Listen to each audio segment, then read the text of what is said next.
जी जनाब, moving forward Microsoft Excel में हम लोगों ने डाटा एंटर करना कुछ बेसिक बातें सीखी हैं। जो बातें सीखी हैं उनको भी डिस्कस कर लेते हैं।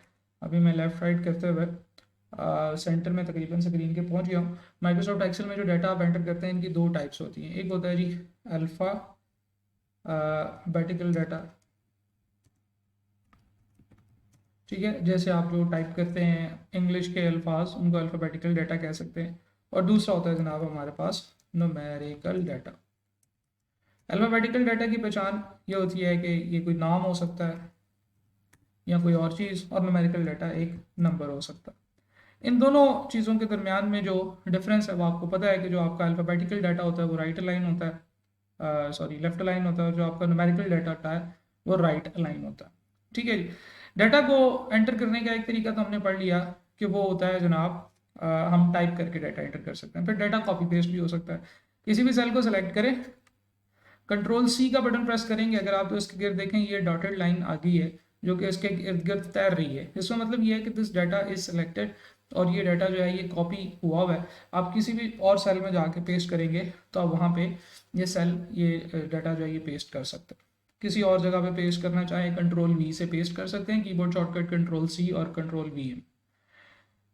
इवन आप अगर गौर से देखें कि पेस्ट करने के बाद भी ये जो इसके इर्द गिर्द डॉटेड लाइन है ये अभी भी ऐसे मूव कर रही है। इसका मतलब ये है कि it is still copied in your clipboard, और आप इसको जब तक चाहें आप इसे पेस्ट कर सकते हैं। जहाँ पे जाएं कंट्रोल वी प्रेस करें तो ये डाटा जो है यहाँ पे पेस्ट हो जाएगा। इवन डाटा को पेस्ट करने का ये भी आप तरीका कर सकते हैं कि आप एक से ज़्यादा सेल्स को ड्रैग करके सेलेक्ट कर लें and then you press control V, तो उन सब सेल्स में इकट्ठा ही डाटा पेस्ट हो जाएगा। तो आप डाटा को इकट्ठा भी डिफरेंट सेल्स में पेस्ट कर सकते हैं। Even you can select multiple cells जो कि आपस में एक दूसरे के साथ कनेक्टेड नहीं है। आपने क्या किया, आपने ड्रैग करके सेल सेलेक्ट कर लिए, तो जितने सेल्स आपके ड्रैग के दौरान आए वो सारे सेलेक्ट हो गए। आपके पास ये जो नॉन कनेक्टेड या डिसकनेक्टेड सेल्स होते हैं इनको सिलेक्ट करने की भी ऑप्शन होती है। आप कंट्रोल का बटन प्रेस करके रखें और जिस जिस सेल पे आप क्लिक करते जाएंगे वो सेल आपका सेलेक्ट होता चला जाएगा।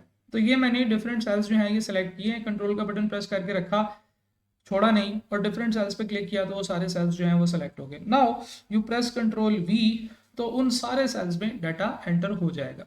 तो डाटा कॉपी करके पेस्ट करना is the second way of entering the data. Data को एंटर करने का एक और तरीका हो सकता है, अगर फर्ज करें कि आप एक डाटा रिपीट करना चाहते हैं और वो इससे ऊपर वाले सेल में लिखा हुआ है, तो आप कंट्रोल डी का बटन प्रेस करेंगे तो उस सेल के ऊपर वाले सेल में जो लिखा हुआ है वो ही नीचे कॉपी हो जाएगा। ठीक है। फॉर एग्जाम्पल यहाँ पे जहाँ जेब लिखा हुआ है इस सेल में नीचे वाले सेल में 143 लिखा हुआ है, मैं कंट्रोल डी प्रेस करूंगा तो जो ऊपर वाले सेल में लिखा हुआ है वही नीचे कॉपी पेस्ट हो जाएगा। ठीक है जी। So this is very interesting opportunity कि आप जो भी सेल में डाटा लिख रहे हैं, if you want to copy that below तो आप कंट्रोल डी प्रेस करेंगे। Similarly if you want to copy the cell जो कि आपने लेफ्ट साइड पे लिखा हुआ और आप उसे राइट साइड पे कॉपी पेस्ट करना चाहते हैं, तो there is a keyboard shortcut control R. एक सेल उसमें उसकी लेफ्ट साइड पे जो डाटा लिखा हुआ है वो राइट साइड पे कॉपी हो जाएगा। ठीक है जी। तो अभी जो चीज़ें मैंने आपको बताई हैं वो मैं यहाँ पे लिख देता हूँ। If you want to copy paste the data तो आप कहते हैं कि जी सिंपल कंट्रोल सी और कंट्रोल वी, एक तो ये तरीका है। ठीक है। इसके अलावा और क्या क्या कर सकते हैं आप, इसके अलावा आप कीबोर्ड शॉर्टकट यूज़ कर सकते हैं कंट्रोल डी। ठीक है जी। विच इज़ एक्चुअली, इसका मैं नाम आपको बताने लगा हूँ, जैसे कहते हैं कॉपी डाउन। और इसी तरीके से कंट्रोल आर होगा जी जिसे हम कहते हैं कॉपी राइट। अब देखें मैं क्या कर रहा हूँ, मैं कॉपी डाउन जो है वो नीचे कॉपी करके उसके ऊपर टाइप कर रहा हूँ कॉपी राइट। ठीक है। Whatever you want to do, किस जिस तरीके से आपको ज़्यादा बेहतर लगता है आप उस तरीके से इसे करें। तो डाटा को कॉपी पेस्ट करने के तीन तरीके हम लोगों ने देखे हैं, control C, control V, control D से कॉपी डाउन होता है, कंट्रोल आर से कॉपी राइट होता है। ठीक है। यानी कि वो राइट साइड पे कॉपी हो जाएगा। माइक्रोसॉफ्ट एक्सेल के अंदर और वर्ड के अंदर एक बड़ा इंपॉर्टेंट डिफरेंस है कट पेस्ट के वाले से। जब आप एक्सेल में हैं और आप कंट्रोल एक्स प्रेस करते हैं तो एक डाटा कट हो जाता है, लेकिन मज़े की बात यह है कि ये डाटा यहाँ से गायब नहीं हुआ है। जब तक आप इसको किसी और जगह पे जाके कंट्रोल वी नहीं करेंगे ये उस वक्त तक वहाँ से गायब नहीं होगा। जबकि वर्ड में ये बिहेवियर डिफरेंट होता था। अगर आप वर्ड में जाएं और यहाँ पे चेक करें तो वर्ड के अंदर क्या था कि लेट सपोज मैंने एक वर्ड सेलेक्ट किया है और मैं कंट्रोल एक्स प्रेस करता हूँ, वहाँ से गायब हो जाता था। अभी मैंने कहीं पेस्ट नहीं किया, लेकिन जब मैंने कंट्रोल एक्स कर दिया तो वहाँ से गायब हो गया। किसी और जगह पे जाके पेस्ट करूंगा तो वो तब दोबारा शो होगा, लेकिन this does not happen in Excel. Excel में क्या होता है कि जब आप कोई डाटा कट करते हैं कंट्रोल एक्स से तो वो सिलेक्शन हो जाती है, लेकिन वो उस वक्त तक वहाँ से गायब नहीं होता जब तक आप किसी और जगह पे जाके उसे पेस्ट नहीं करते हैं। तो डाटा को कॉपी पेस्ट आप लोगों ने कर लिया। डाटा को एंटर करने के लिए एक और बड़ी मज़े की, बड़ी इंटेलिजेंट और बड़ी इंटरेस्टिंग ऑप्शन होती है, वो होती है फ्लैश फिल। ठीक है, फ्लैश फिल जो होता है, अब मैं आपको इसके बारे में बताने लगा हूँ जी, तो गौर से देख लीजिएगा। फ्लैश फिल की ऑप्शन हम ऐसा करते हैं कि थोड़ा सा जूम इन कर लेते हैं ताकि आपको प्रॉपर जो पैटर्न है वो नजर आए। देखिए फर्स्ट करें, एक सेल में आपने 1 लिखा हुआ है, दूसरे सेल में आपने 2 लिखा हुआ है। पहले तो 1 की बात करते हैं। अगर आप गौर से देखें तो इस सेल में बॉटम राइट साइड पे एक डॉट है। ठीक है, अगर आप अपना कर्सर उस डॉट पे ले जाएंगे तो आपका कर्सर ब्लैक कलर के प्लस के साइन में कन्वर्ट हो जाएगा। और अगर आप इसे यहां से ड्रैग करके नीचे ले जाएं, अब आप इसे यहां से ड्रैग कर रहे हैं, तो जब तक आप इसे ड्रैग करते रहेंगे वहां तक ये डाटा जो है ये कॉपी पेस्ट हो जाएगा। ठीक है, इसे हम फ्लैश फिल करना कहते हैं। कंट्रोल जेड करके मैं अनडू कर दूंगा, आपको दोबारा बताने लगा हूं कि आप कर्सर लेकर गए वहां पे और यहां से आपने इसे ड्रैग करके नीचे जहां तक ले जाना चाहते हैं आप ले जाएं, तो वहां पे वो सेल का जो डाटा है वो कॉपी पेस्ट हो जाएगा। इसी तरीके से फॉर एग्जांपल अगर आपके सेल में ए लिखा हुआ है and you want to copy paste that, तो आप उसको बिल्कुल ऐसे ड्रैग कर लें। तो बजाय इसके कि कंट्रोल सी करूं फिर नीचे सारा डाटा सेलेक्ट करूं कंट्रोल वी करूं, मैं इसको फिल कर सकता हूं, फ्लैश फिल कर सकता हूं। जो फ्लैश फिल है ये नीचे वाले सेल्स तक जो है ना वो मुझे लेकर जा सकता है। लेकिन फ्लैश फिल की एक बड़ी मजे की जो बात है वो ये है कि फ्लैश फिल पैटर्न्स को आइडेंटिफाई कर लेता है। लेट्स सपोज मैं 2 सेल्स को सिलेक्ट करता हूं और यहां से फ्लैश फिल लेकर जाता हूं, तो देखिए उसने आइडेंटिफाई किया है कि इन दोनों सेल्स के अंदर एक इंक्रीजिंग ट्रेंड है। एक 1 है, एक दूसरा 2 है, तो इसमें एक एक ऐड हो रहा है, तो उसने उसको मजीद आपको ऐड करके दिखाया। सिमिलरली फर्स्ट करेंगे, आपके पास 2 है और 4 है, तो आप उसे आगे पॉपुलेट करें तो वो हर एक में 2-2 ऐड करके आपको दिखा रहा है। और ये सिर्फ नंबर्स की हद तक नहीं होता। जैसे फॉर एग्जांपल मैं लिखता हूँ जी जनवरी और मैं यहाँ से इसको ड्रैग करता हूँ। जरा गौर से देखिएगा क्या हुआ। जनवरी के नीचे फरवरी, मार्च, अप्रैल, मई, जून, जुलाई, अगस्त, सितंबर, अक्टूबर, नवंबर और दिसंबर, और उसने ऑटोमेटिकली इसको पॉपुलेट कर दिया। ठीक है, हालांकि मैं तो ये शायद नहीं चाहता था कि मैं सारा जो है वो जनवरी, फरवरी, मार्च, अप्रैल इसको पॉपुलेट करूं, लेकिन फिर भी इट सेंस्ड के यार अब बंदे ने मंथ लिखा है तो वो दूसरा फिर तीसरा फिर चौथा मंथ जो है वो कॉपी पेस्ट करना चाह रहा होगा। बट व्हाट इफ, क्या आप ये चाहते हैं, मैंने कंट्रोल आर प्रेस किया तो जो जनवरी था वो अगले वाले सेल में भी आ गया है। व्हाट इफ, क्या आप ये चाहते हैं कि जनाब ये जनवरी ही सारा नीचे कॉपी करे, तो आप कंट्रोल का बटन प्रेस करके ड्रैग करेंगे तो आपका जो ड्रैग का बिहेवियर है वो रिवर्स हो जाएगा। आपका जो ड्रैग का बिहेवियर है वो रिवर्स हो जाएगा। जैसे फॉर एग्जाम्पल आपने यहाँ पे 1 और 2 लिखा था, मैं यहाँ पे फिर दोबारा 1 और 2 लिखता हूँ। आपको पता है कि जब आप इन दोनों सेल्स को सिलेक्ट करके नीचे ड्रैग करेंगे तो वो उसको एक इंक्रीजिंग ट्रेंड में ले जाएगा। लेकिन व्हाट इफ के मैं चाहता हूँ कि 1 2 1 2 1 2 1 2 रिपीट हो, तो I will click on control and then I will drag it, तो ये 1 2 1 2 1 2 1 2 रिपीट हो जाएगा। ठीक है, तो जो फ्लैश फिल होता है ये बड़ा खूबसूरत फंक्शनैलिटी है। ये आपके डाटा के अंदर से पैटर्न्स को आइडेंटिफाई करता है and if you want to follow the pattern तो आप उसको ड्रैग करें, but if you don't want to follow the patterns तो आप कंट्रोल का बटन प्रेस करके उसे ड्रैग करें, तो that control plus dragging will be just equal to copy paste. ठीक है, इसमें और चीजें देखते हैं। फॉर एग्जाम्पल मैं लिखता हूँ मंडे। ठीक है, लेट्स सपोज मंडे को पॉपुलेट करके देखते हैं। वो हो Monday, Tuesday, Wednesday, Thursday, Friday, Saturday. But for example if I don't want to populate it then I will click on I will press and hold control and then I will drag। तो आप ये देखें कि ये इसको as it is copy paste कर रहा है। ठीक है जी, इसमें एक और बड़ी मजे की बात होती है जो मैं बताना चाहता हूँ, that is for example you have an alpha numerical data. Alpha numerical data के अंदर ये नंबर्स नहीं है, इसमें नंबर्स में कोई पैटर्न, फिर भी कुछ ना कुछ वो पैटर्न आइडेंटिफाई करके इनको रिपीट कर सकता है अगर आपने पैटर्न्स ठीक से लिखे हुए हैं। तो बुक 1, बुक 2, बुक 3, तो ऑटोमेटिकली उसने उसको रिपीट कर दिया। एक और चीज़ देखते हैं। फॉर एग्जाम्पल मेरे पास है जी बुक 1, कंट्रोल आर प्रेस करता हूँ, बुक 2 और तीसरा सेल खाली है। ठीक है, 3 सेल है मेरे पास। अब जरा देखिएगा क्या पैटर्न फॉलो होता है। बुक 1, बुक 2 2 सेल, तीसरा सेल खाली, 3 4 चौथा सेल खाली, 5 6 नेक्स्ट सेल खाली, 7 8 नेक्स्ट सेल खाली। तो इस तरीके से उसने बड़ी खूबसूरती से आपका जो डाटा जो आप फिल कर रहे हैं उस डाटा के पैटर्न्स को आइडेंटिफाई किया है और उसको आगे कंटिन्यू किया। लेट्स सपोज कि मैं एक पैटर्न लेकर चलता हूँ जी 15 5 और 15, ठीक है। तो आप ये सोच रहे होंगे कि सर आपने तो 10 ऐड कर दिए हैं, और कुछ बच्चे शायद ये भी सोच रहे होंगे कि शायद इसको 3 से मल्टीप्लाई किया गया है। तो ये चीज़ ध्यान में रखें कि माइक्रोसॉफ्ट एक्सेल जो है ये सेंस करता है सिर्फ अर्थमेटिक सीक्वेंस को, ठीक है जी। तो अब अगर मैं इसको ड्रैग करके नीचे की तरफ ले जाऊंगा तो वो 10 ऐड करता चला जाएगा, और 10 ऐड करता करता वो मुझे लेकर जाएगा। अच्छा, इसमें ना एक बड़ी खूबसूरत बात भी होती है, if you don't want to drag it up to something, तो आप इसके ऊपर सिर्फ डबल क्लिक करें तो माइक्रोसॉफ्ट एक्सेल क्या करेगा, जिस सेल में आपने डबल क्लिक किया है उसकी लेफ्ट या राइट साइड में से देखेगा कि किस तरफ डाटा मौजूद है, और जिस तरफ डाटा मौजूद होगा ना वो उसको वहां तक पॉपुलेट कर देगा जहां तक वो लेफ्ट या राइट वाला कॉलम पॉपुलेट हुआ होगा। तो उसने सेंस कर लिया ऑटोमेटिकली कि हम इसको पॉपुलेट कर रहे हैं यहाँ तक। लेट्स सपोज मैंने इसको गलत पॉपुलेट कर दिया है, तो मैं सिंपल इसी को सेलेक्ट किए हुए थोड़ा ऊपर को वापस ड्रैग इन करूंगा तो मेरा उतनी पॉपुलेशन जो है, उतनी जो मैंने जो उसको पॉपुलेट किया हुआ है वो खत्म हो जाएगा, ठीक है जी। So this is what we call flash fill. Flash fill में क्या होता है कि जब आप डाटा एंटर करते चले जाते हैं तो उसमें आप उसको ड्रैग करके डिफरेंट टाइप की चीज़ें जो है वो इसमें आप कर सकते हैं। एक और चीज़ है, फॉर एग्जांपल माइक्रोसॉफ्ट एक्सेल के अंदर आप डेट्स लिख सकते हैं। फॉर एग्जांपल 1 जनवरी 2025 है जी, तो 1 जनवरी 2025 मैंने लिखा है।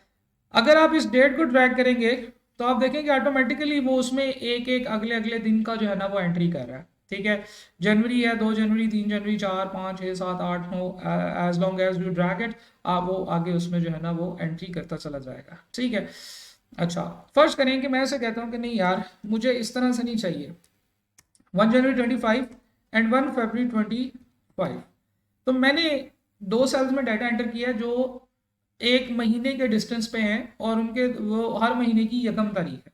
अगर मैं इसे पॉपुलेट करूंगा तो आप देखें कि हर महीने की यकम तारीख एंटर हो रही है, which is 1 January 1 February 1 March 1 April 1 May, so on and so forth. अच्छा, ये तो शायद मेरे पीछे आ गई होगी, चले जी इसको मैं ज़रा साइड पे करके आपको दिखाता हूँ। तो ये आपके सामने आ रहा है 1 जनवरी 1 फरवरी 1 मार्च 1 अप्रैल 1 मई, so on and so forth, ठीक है जी। तो इस तरीके से फ्लैश फिल जो है आप इसे इस्तेमाल कर सकते हैं। फ्लैश फिल के बाद जो अगली चीज हम लोगों ने डिस्कस करनी है that is autofill. Data text को एंटर करने का एक और फंक्शनैलिटी, एक और ऑप्शन होती है जिसे हम ऑटोफिल कहते हैं। ऑटोफिल क्या करता है कि in any cell if you are typing something और उस सेल से ऊपर आपने कुछ डाटा एंटर किया हुआ है, टाइप किया हुआ है, तो माइक्रोसॉफ्ट एक्सेल उसको सेंस कर लेता है और ये अज्यूम करता है कि शायद आप रिपीटेड डाटा लिख रहे हैं। जैसे फॉर एग्जांपल मैंने मार्च तक डाटा एंटर कर लिया, अब मैं किसी मंथ का नाम लिखना चाहता हूं, तो जैसे ही मैं मंथ के लिए डी लिखना शुरू करूंगा वो मुझे कहेगा कि कहीं आप दिसंबर तो नहीं लिखना चाह रहे थे। मैंने सिर्फ डी टाइप किया है लेकिन उसने पूरा का पूरा वर्ड आगे लाके मुझे सजेस्ट कर दिया है कि भाई if you want to write this आप सिंपल एंटर प्रेस करें तो दिसंबर लिखा जाएगा। तो I just press D and press enter तो दिसंबर लिखा गया। आई जस्ट प्रेस मई, अब मई जो है एम से 2 मंथ स्टार्ट होते हैं, मार्च भी है और मई भी है, तो अभी उसने मुझे कोई सजेशन नहीं दी। जैसे ही मैं ए लिखूंगा तो भी कोई सजेशन नहीं देगा, लेकिन जैसे मैं आर लिखूंगा तो मुझे कहेगा अच्छा समझ लग गई तुम मार्च लिखना चाह रहे थे। मैंने कहा यस मैं मार्च लिखना चाह रहा था, मैंने एंट्री कर दी। तो इस तरीके से माइक्रोसॉफ्ट वर्ड एक्सेल जो है इससे ऊपर वाले सेल्स के अंदर जो डाटा मौजूद होता है उन सेल्स को ऑटोफिल सजेशन के तौर पे इस्तेमाल करता है। आप देखेंगे इससे आपको कितना फायदा हो सकता है कि अगर आपने कुछ 2-3 लोगों का डाटा एंटर करना है और उन दोनों तीनों लोगों का आपने कॉलेज का नाम लिखना है, तो you want to press control D, आप कंट्रोल डी प्रेस कर लें तो जो ऊपर लिखा हुआ है वही नीचे कॉपी पेस्ट हो जाएगा। लेकिन अगर आप कॉलेज का डाटा एंटर करते जा रहे हैं और आपने जो डाटा एंटर किया है वो जो कॉलेज का नाम है वो 2 या 3 या 4 रोज ऊपर है, तो वो तो नहीं, आपको तो ऊपर जाके कॉपी करके नीचे पेस्ट करना पड़ेगा। लेकिन with the help of this formula as soon as you start typing, और जैसे ही उसको कंफर्म होगा कि अच्छा आप तो ये लिखना चाह रहे थे, तो फौरन से आपको बता देगा। फॉर एग्जांपल ए यू मैंने टाइप किया तो उसने कहा कि जी अगस्त लिखना चाह रहे हैं, I will say yes.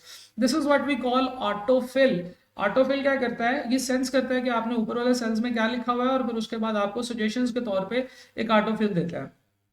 Autofill के अंदर एक और चीज होती है जी जिसे हम कहते हैं ऑटोफिल ड्रॉप डाउन। जरा गौर से देखिएगा, होता ये भी ऑटोफिल ही है, लेकिन ये एक ड्रॉप डाउन बन जाता है। गौर से देखिएगा, इस सेल में है, इसके ऊपर डाटा एंटर हुआ है, आई विल क्लिक आल्ट स्पेस के साथ बटन होता है एंड डाउन एरो। तो जैसे ही आप आल्ट और डाउन एरो प्रेस करेंगे, आपके पास ना यहाँ पे एक माइक्रोसॉफ्ट एक्सेल की तरफ से एक ड्रॉप डाउन बन जाएगा, जिसमें इससे ऊपर आने वाले सेल्स के अंदर से जो यूनिक वैल्यूज आपने इस्तेमाल की हैं वो आ रही हैं। तो मैं बजाय इसके कि यहाँ से कुछ टाइप करूँ, मैं इस ड्रॉप डाउन के अंदर से जाके उसको सेलेक्ट करके एंटर कर सकता हूँ। सो तरीका क्या है, आल्ट डाउन एरो। जब आल्ट डाउन एरो प्रेस करेंगे, आपके पास ये लिस्ट आ जाएगी, इसमें से जो आप सेलेक्ट करना चाहें आप वो सेलेक्ट करके एंटर कर सकते हैं। ठीक है जी। So this is what we call autofill drop down. अभी तक मैंने जो आपको चीजें बताई हैं वो बताई हैं कि डाटा को एंटर कैसे करते हैं, डाटा को सेल्स के अंदर एंटर करने का तरीकाकार क्या है। जब आप डाटा को सेल्स में एंटर कर लेंगे, तो फिर उसके बाद उस डाटा की फॉर्मेटिंग जो है वो भी बड़ी इंपॉर्टेंट हो जाएगी। फॉर एग्जांपल, आपके पास कुछ नंबर्स हैं, मैं उन नंबर्स को पॉपुलेट कर लेता हूँ। फॉर एग्जांपल, मेरे पास एक नंबर है जी, this is a number, and then मेरे पास एक नंबर है, this is a number, then मेरे पास एक नंबर है 0.0567। ये 3 नंबर्स हैं जनाब, और एक नंबर और लिख लेते हैं। ठीक है जी, ये 3 नंबर्स हैं। अब इन तीनों नंबर्स, 4 नंबर्स हैं, इन चारों नंबर का फॉर्मेट जो है वो डिफरेंट हो सकता है। आप नंबर के फॉर्मेट के अंदर जाएंगे तो आपको यहाँ पे डिफरेंट टाइप के नंबर फॉर्मेट्स नजर आएंगे। ठीक है जी, नंबर फॉर्मेट्स में आप जब जाएं तो आपको एक नंबर का फॉर्मेट नजर आएगा जो कि अभी करेंटली इसके ऊपर अप्लाई है। जब आप नंबर का फॉर्मेट लगाते हैं तो आप देखें कि डाटा जो है वो वैसे हो गया है जैसे मैं लिखना चाह रहा था। हर तरह से हर डाटा एक खास फॉर्मेट में आ गया। कंट्रोल जी करके देखें इससे पहले कि आपका डाटा जो है वो डिफरेंट फॉर्मेट्स में, इनकी डिफरेंट तरतीब है और डिफरेंट इनकी जो विड्थ है, और इस तरह से डाटा को पढ़ना भी मुश्किल होता है। ठीक है, if you select the data and you apply the number format, तो पूरा का पूरा डाटा जो है वो खास किस्म के फॉर्मेट में आ गया है। लेकिन अगेन कुछ नंबर बहुत बड़े हैं, कुछ नंबर बहुत छोटे हैं, इनको आपस में पढ़ना जो है बहुत मुश्किल है। ठीक है जी, अगर मैं इसके ऊपर नंबर फॉर्मेट अप्लाई कर देता हूँ तो, और यहाँ से मैं इंक्रीज या डिक्रीज डेसिमल कर सकता हूँ। अगर मैं इंक्रीज डेसिमल के ऊपर क्लिक करूंगा तो वो डेसिमल्स के अंदर 4, 5, 6, 7 जितने डिजिट्स आप देना चाहते हैं उतने दे देंगे। और अगर मैं डिक्रीज डेसिमल के ऊपर क्लिक करूंगा तो डेसिमल के बाद जो आइटम्स हैं वो वहां से गायब होते जाएंगे। ठीक है, अब गौर से जरा देखिएगा, स्क्रीन पे आपको देखने से लग रहा है कि दिस इज द सेल जिसमें लिखा हुआ है 145354।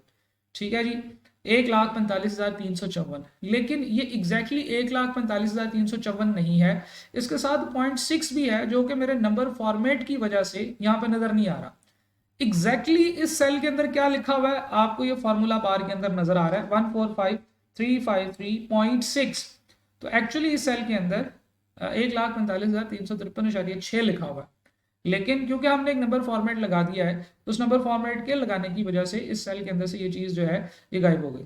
ठीक है, तो ये चीज ध्यान में रखें कि नंबर फॉर्मेटिंग में इंक्रीज डेसिमल या डिक्रीज डेसिमल से आपकी जो एक्चुअल सेल की वैल्यू है वो गायब हो सकती है। अच्छा, अगर मैं नंबर फॉर्मेट के अंदर जाऊं और मैं ये अप्लाई करना चाहता हूं कि ये यार ये 1, 5 और पता नहीं कितने जीरो हैं, तो हम कोमा सेपरेटर लगा सकते हैं, कोमा स्टाइल, और उसके बाद मैं डिक्रीज डेसिमल कर देता हूँ तो आपको नजर आ जाएगा कि ये एक्चुअली 1, 5 है और उसके साथ 3, 3, 6 और 3 ये 12 इसके साथ जीरोज है। ठीक है, whatever the number of zeros are. तो इस तरह से नंबर्स की रीडेबिलिटी ज्यादा बेहतर हो जाती है। तो जब हम नंबर्स को सिलेक्ट करते हैं, इनके ऊपर फॉर्मेट लगाते हैं, तो ये नंबर फॉर्मेट जो है ये आपके सामने आ जाते हैं। ठीक है, डिफरेंट टाइप के नंबर फॉर्मेट्स हो सकते हैं, करेंसी सिंबल्स भी हो सकते हैं। लेट्स सपोज मैं इनके साथ करेंसी सिंबल्स लगाना चाहता हूँ तो I will click on dollars, तो ये डॉलर का साइन इनके साथ लग जाएगा। करेंसी सिंबल चेंज किए जा सकते हैं, पीकेआर का करेंसी सिंबल लग सकता है, डिफरेंट टाइप के और भी बहुत सारे नंबर फॉर्मेट्स हैं जो कि हम थोड़ा सा आगे जाके पढ़ेंगे। लेकिन अभी के लिए ये समझ लीजिए कि when you type A number, आप उसके ऊपर डिफरेंट टाइप की नंबर फॉर्मेटिंग्स कर सकते हैं। और जो सबसे इंपॉर्टेंट नंबर फॉर्मेटिंग है जो कि अभी आपको चाहिए ताकि हम अगली चीजें जब डिस्कस करें तो आपको पता हो, वो है जनाब number format with comma separator and with increase और डिक्रीज डेसिमल्स। तो आई होप कि आपको समझ आई होगी। अच्छा, ये आज का हम लोगों ने जो चीजें डिस्कस करनी थी, today was the first day of Excel. तो हमने इसमें एक्सेल की बहुत सारी बेसिक चीजें, डाटा एंटर करना, डाटा फ्लैश फिल करना, डाटा को एक जगह से दूसरी जगह मूव करना, इन सारी चीजों को हमने समझ लिया है। अब हम कल से शुरू करेंगे वो इंपॉर्टेंट चीज जिसके लिए एक्सेल जाना जाता है, यानी कि फॉर्मूला एंड फंक्शंस और ये वाली सारी चीजें। और during the course of understanding the formula and function and everything you will be able to learn more about Excel. ठीक है, एक्सेल की ये छोटी छोटी जो चीज़ें हैं, जो निटी-ग्रिटीज़ है, जो छोटी छोटी फंक्शनैलिटीज़ हैं, वो भी हम साथ साथ में मैं आपको बताता चला जाऊंगा, लेकिन हमारा कोर फोकस माइक्रोसॉफ्ट एक्सेल की जो कैलकुलेशन और परफॉर्मेंस वाली जो चीज़ें हैं उनके ऊपर होगा। ठीक है, तो कल से अब हम लोग जो एडवांस चीज़ें शुरू करेंगे वो एक्सेल की, समझ लीजिए कि कैलकुलेशन और एक्सेल की मेन पावर वाली चीज़ें हैं। तो कल से ज़रा आपने तैयार होकर रहना है। अब अगले कुछ दिन तक हम लोग काफ़ी हैवी और काफ़ी हैक्टिक जो कैलकुलेशंस करेंगे, साथ साथ में आपने परफॉर्म करना है। एक्सेल की प्रैक्टिस फाइल्स जो है वो शेयर फोल्डर में मौजूद हैं, आपने उनको साथ साथ में प्रैक्टिस करना है। ये नहीं करना कि जस्ट लाइक आप मैच देखने बैठे हैं तो आप बस वीडियोस देखते जाएं और आप प्रैक्टिस ना करें और सोचें कि चलें एंड पे प्रैक्टिस कर लेंगे। जो जो काम आपने करना है आपने साथ साथ में प्रैक्टिस करना है। अब कल इंशाल्लाह हम लोग माइक्रोसॉफ्ट एक्सेल की कैलकुलेशन और फंक्शनैलिटीज़ और उसमें जो भी चीज़ें हैं, जो फॉर्मूले हैं, वो सारे सीखना और समझना शुरू करेंगे। और with in next 20 to 30 days इंशाल्लाह आप माइक्रोसॉफ्ट एक्सेल के एक बड़े एडवांस यूज़र बन जाएंगे। ठीक है, थैंक यू फॉर ज्वाइनिंग। कल मिलते हैं। अल्लाह हाफिज़।